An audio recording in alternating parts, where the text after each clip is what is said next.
Terima kasih Kak Melva ya, Bang Halid, teman-teman semua. Assalamualaikum warahmatullahi wabarakatuh. Selamat pagi, salam sejahtera untuk kita semuanya. Ada Bung Dani, Bung Dani udah gabung ya? Dan teman-teman semua, saya senang sekali pada pagi hari ini bisa berdiskusi ya. Saya diingatkan tadi malam bahwa forum pada pagi hari ini mungkin tidak searah, tapi lebih pada dialog yang bisa sama-sama memberikan penajaman. Ya, saya yakin kita semua ini warga kepulauan punya experience, punya ilmu, punya pengalaman, punya pengetahuan-pengetahuan empirik ya yang mungkin juga bisa dibagi dan memperkaya khasanah pengetahuan kita bersama. Pada kesempatan ini mungkin saya ingin menyampaikan beberapa hal saja terkait dengan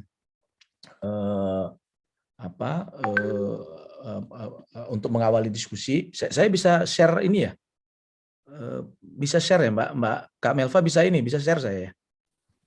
Bisa Pak? Bisa Bang, bisa. Oh, nggak mau ya? Bisa Bang, bisa nggak? Nggak mau. Mungkin Rudi bisa dibuka akses. Oke, udah dibuka. Bang Riza, silahkan. Nggak mau ya.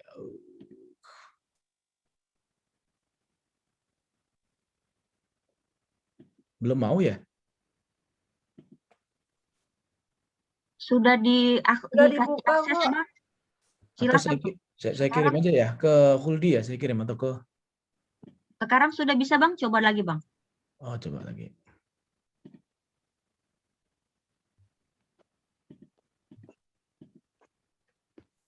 Kok nggak mau ya?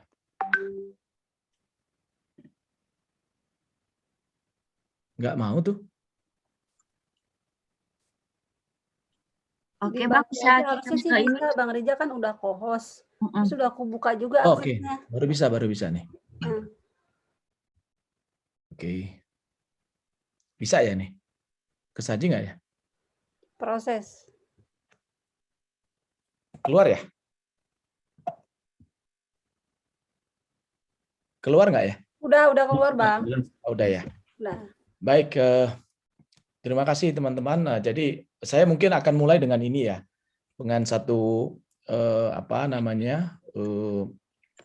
satu kilas balik lah dari apa yang menjadi sejarah panjang bangsa kita ya. Jadi kalau kita bicara tentang kepulauan Indonesia, tentu yang pertama paling kita ingat itu adalah bahwa kita ini jauh sebelumnya, bahkan jauh sebelum kemerdekaan, ya kerajaan-kerajaan yang ada di Nusantara ini telah menjadi pusat dagang ya dari pusat perdagangan di kawasan begitu ya.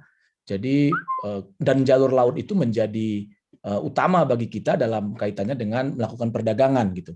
Setidaknya itu ada 6 pusat perdagangan di wilayah kita, baik itu yang ada di Samudra Pasai, Sriwijaya, Pajajaran, Majapahit, ya, Goat, Ternate, Tidore gitu. Saya membaca satu buku yang mungkin nanti bagus juga buat teman-teman ya, itu ada di toko-toko buku, saya kira sudah cukup banyak tulisan dari satu tokoh maritim kita ya, almarhum Bapak Abel Lapian, dalam disertasinya itu menunjukkan bagaimana interaksi perdagangan yang ada di wilayah kita ya, di wilayah Indonesia ini sejak masa lalu itu cukup aktif ya, baik itu perdagangan yang datangnya dari Kepulauan Maluku misalnya dengan ke Sulawesi, ke Papua ya, Jawa, Sumatera dan seterusnya itu terjalin. Nah, kesimpulan sementara saya adalah bahwa kalau kita lihat dari sejarah panjang itu, maka kita bisa katakan bahwa pada masanya ya pelabuhan-pelabuhan yang ada di Nusantara ini adalah pelabuhan-pelabuhan besar ya, yang tentunya itu mengindikasikan kalau dia pelabuhan-pelabuhan besar yang bisa markir itu adalah kapal-kapal besar begitu ya, maka itu bisa dipastikan laut kita pada saat itu memiliki kedalaman yang cukup baik gitu ya, kedalaman yang cukup tinggi. Lalu juga kapal-kapal yang ada di perairan kita juga adalah kapal-kapal yang besar gitu. Itulah mengapa kita menjadi pusat perdagangan ya dibanding dengan kawasan-kawasan lain di dunia misalnya pada masa itu. Nah, bahkan ya dalam sejumlah penelitian itu dikatakan bahwa mereka-mereka yang pada saat itu ingin melakukan perdagangan di perairan Indonesia atau di kawasan Nusantara ini akan mendapatkan special price, katanya begitu ya, bila mana mereka bisa menggunakan bahasa Melayu. Jadi saya ingin mengatakan begini kepada teman-teman semua. Ketika kita membicarakan tentang kemaritiman, ketika kita membicarakan tentang kawasan kita Nusantara itu, kita membicarakan pusat perdagangan, tapi juga di situ ada bahasa Melayu. Jadi bagi teman-teman yang mungkin berkesempatan datang ke pesisir di kawasan Asia Tenggara misalnya, kebetulan kami dulu ya pada saat masih di Wahana Lingkungan Hidup Indonesia ya, Bang Halid dulu minta kita untuk melakukan konsolidasi nelayan-nelayan di kawasan. Jadi saya datang tuh ke nelayan-nelayan di Malaysia, Thailand, Filipina, ya Laos, Vietnam, ya Myanmar, ya dan seterusnya. Dan yang menarik adalah di kampung-kampung nelayan itu memang mereka bisa berbahasa Melayu. Ya, jadi saya kira agak apa namanya masih bisa kita telusuri itu bahwa sebenarnya ini kaitannya dengan kemaritiman, perdagangan, ya Nusantara dan bahasa Melayu itu menjadi bagian yang tidak putus gitu ya. Nanti mungkin ini menjadi inspirasi juga buat teman-teman untuk bisa melakukan pendalaman ya atau secara kreatif mengeluarkan penelitian-penelitian yang kokoh gitu, yang solid gitu ya.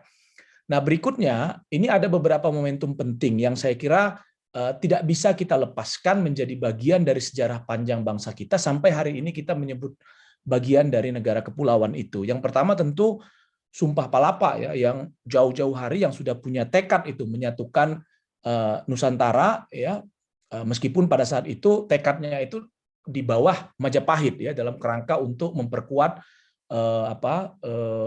penguasaan daripada Majapahit di kawasan pada masa itu. Nah, selanjutnya adalah 1908 itu Budi Utomo ya, sebagaimana kita ketahui di sini ada inisiatif ya melalui jalur pendidikan yang belakangan menggunakan atau bergeser ke politik ya dalam kerangka untuk melakukan pengorganisasian lah, saya menggunakan istilah itu ya, bagaimana supaya jangan lagi berpikir orang per orang tapi dalam satu kesatuan organisasi gitu. Nah, 1928 ada tekad di sana, ada visi besar di sana ya, satu bahasa, satu tanah air di situ. Lalu 1945 ada proklamasi kemerdekaan ya, ini pertama kali kita mencetuskan sebagai sebuah bangsa dan negara yang merdeka. Lalu ada 1957. Ini saya kira sebagai teman-teman semua mengikuti ya, namanya Deklarasi Juanda ya, yang secara substansial Deklarasi Juanda ini adalah kalau kita menyebutnya itu adalah visi kewilayahan ya. Jadi kita punya kepentingan untuk menyatukan kawasan atau perairan di antara pulau-pulau kita itu menjadi bagian yang tidak terpisahkan ya dalam wilayah kedaulatan Indonesia gitu. Nah, di sini mungkin ya saya ingin tunjukkan kepada teman-teman, ini ada satu slide ya, kalau kita lihat di sini di dalam Deklarasi Juanda itu kalau lihat di sebelah kiri ya, itu sebelum Deklarasi Juanda, lebar laut wilayah perairan Indonesia itu hanya meliputi jalur-jalur laut yang mengelilingi setiap pulau atau bagian pulau-pulau. Ya, jadi antara Pulau Sumatera dengan Pulau Kalimantan misalnya itu ada perairan internasional yang diasumsikan pada saat itu, ya rezim hukum pada saat itu, kapal-kapal atau armada-armada yang datang dari berbagai negara dengan bebas bisa masuk ke perairan kita, ya bisa memanfaatkan sumber daya yang ada di sana dan seterusnya gitu. Nah, Deklarasi Juanda berkepentingan ya, untuk karena kalau seandainya mereka bisa masuk itu kan berarti kita tiap-tiap hari itu memiliki ancaman yang cukup serius gitu ya. Sementara di sisi yang lain sumber daya alam itu juga kita berkepentingan untuk bisa memanfaatkannya untuk sebesar-besar kemakmuran rakyat. Maka Deklarasi Juanda itu adalah satu visi besar yang dimaksudkan untuk menyatukan tadi, ya, yang pulau yang terpisah-pisah tadi, yang dipisah oleh lautan menjadi dihubungkan oleh lautan tadi. Nah, berikutnya teman-teman semua, kita punya ada yang disebut dengan UNCLOS 1982. Ya, ini dapat dikatakan bahwa deklarasi Juanda yang tadi adalah deklarasi sepihak dari bangsa Indonesia. Ya, jadi secara sepihak kita mengumumkan bahwa perairan yang ada di antara pulau itu adalah bagian integral yang tidak bisa dipisahkan dari wilayah kedaulatan Republik Indonesia. Nah, pada setelah itu tentu banyak yang bereaksi, ya, terutama negara-negara di utara, di mana mereka memiliki armada-armada laut yang cukup besar, teknologi yang cukup baik, begitu ya. Mereka berkepentingan untuk tetap bisa mengakses kawasan kita. Nah, tentu banyak sekali perdebatan di sana, ya. Dan syukur alhamdulillah pada tahun 1982 dalam proses diplomasi yang cukup panjang, dan satu di antara tokoh besarnya adalah Muchtar Kusumaatmadja, ya, yang baru beberapa hari yang lalu meninggal dunia, ya. Ini menjadi satu konsensus, ya, dunia, tata kelola dunia yang baru, begitu ya. Saya ingin menyebutkan bahwa UNCLOS 1982 itu adalah wujud nyata, ya, keberhasilan atau pencapaian terbaik, ya, diplomasi Indonesia, ya, yang telah berhasil merubah, ya, tata kelola sumber daya alam di muka bumi ini menjadi lebih berkeadilan, begitu. Kenapa saya katakan demikian? Kalau dulu, ya, sebelum 1982, ya, kapal-kapal besar, kapal-kapal yang memiliki teknologi canggih dan seterusnya itu bisa keluar masuk seenaknya, ya. Setelah 1982, ya, berangsur-angsur seterusnya sampai hari ini, mereka tidak bisa lagi secara serta-merta masuk ke dalam perairan kita, ya. Harus ada koridor atau kesepakatan-kesepakatan yang bisa menentukan atau memperbolehkan atau tidak memperbolehkan kapal-kapal atau teknologi tadi masuk ke dalam perairan sebuah negara yang berdaulat, begitu. Nah, alhamdulillah kalau saya ambil contohnya di sektor perikanan, ini menarik. Sebelum 1982, ya, ikan di muka bumi ini atau produksi ikan dunia itu tercatat di utara. Ya, jadi negara-negara di utara itu mencatat produksi ikan terbesar, sekitar 80% itu ada di utara. Dan alhamdulillah sampai hari ini, ya, setelah 1982 sampai hari ini, 80% dari produksi ikan di dunia itu ada di selatan, termasuk di Indonesia, di Thailand, gitu ya, dan seterusnya. Nah, inilah saya kira satu pencapaian besar, ya. Kalau ditanya ini bagaimana kontribusi Indonesia dalam mewujudkan keadilan global itu, ya, saya ingin menggunakan UNCLOS 1982 ini yang merujuk ke dalam visi besar di dalam deklarasi Juanda itu adalah bagian yang tidak bisa dipecahkan, ya, sebagai kontribusi besar Indonesia untuk merubah tata kelola sumber daya alam, ya, khususnya di kelautan yang hingga hari ini. 1985 Indonesia melakukan ratifikasi terhadap UNCLOS tersebut, ya. Dan 1996 ada Konvensi Benua Maritim, ini pada saat itu dilakukan di Makassar, ya, di Sulawesi Selatan, di eranya Pak Habibie, yang sekali lagi itu menegaskan bagaimana supaya potensi ini, kalau di dalam deklarasi Juanda itu kepentingan yang menyatukan kawasan, sehingga ada potensi di dalamnya, ya. Kalau di dalam Konvensi Benua Maritim itu kepentingannya adalah tentu bagaimana sumber daya yang besar ini bisa kita gerakkan menjadi bagian yang memakmurkan bangsa Indonesia itu.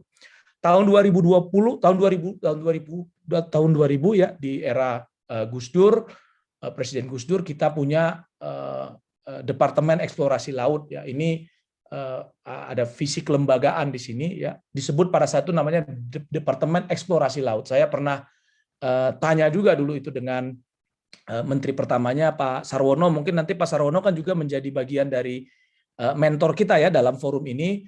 Mungkin teman-teman nanti bisa diskusi juga dengan Pak Sarwono, mengapa atau apa dasar pemikiran kenapa disebut pada masa itu eksplorasi laut, begitu ya.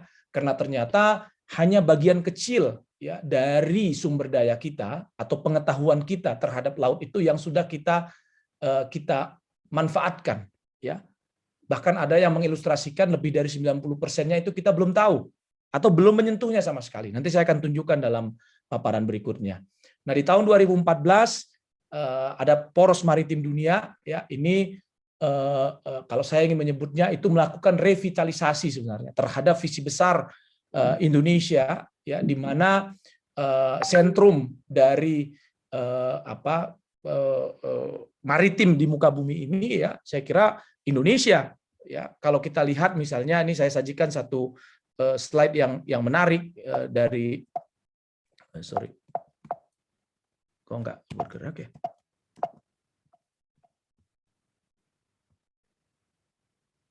Nah, kalau kita lihat dari ini, ya, dari 90% dari perdagangan internasional itu dilakukan melalui laut, ya, dan 40%-nya ada di Indonesia. Jadi saya kira ini terang sekali, tinggal apakah kita akan optimalkan atau bisa memanfaatkannya atau tidak. Itu mungkin nanti diskusinya dalam sesi berikutnya, nanti kita bisa diskusikan lebih lanjut. Oke, Bang Rija, ya. Kita tahan dulu paparan dari Bang Rija, karena nanti kita akan mulai tektokan dengan Bang sama Bang Dani begitu. Nanti Abang boleh lanjut lagi apa yang akan jadi paparannya di slide-nya Bang Rija. Paling tidak Bang, yang saya tangkap tadi Bang Rija sudah menjelaskan cukup apik bagaimana sejarah maritim Indonesia begitu, ya, bahwa ada perjanjian deklarasi Juanda yang dulu hanya 3 mili daerah kawasan laut di Indonesia, hingga akhirnya itu menjadi lebih karena kita harus menjaga kawasan bahari begitu, ya. Jadi Bang Rija sudah menjelaskan begitu, dan bagaimana sebenarnya bahari itu juga punya dampak terhadap global dengan adanya perjanjian UNCLOS tadi. Jadi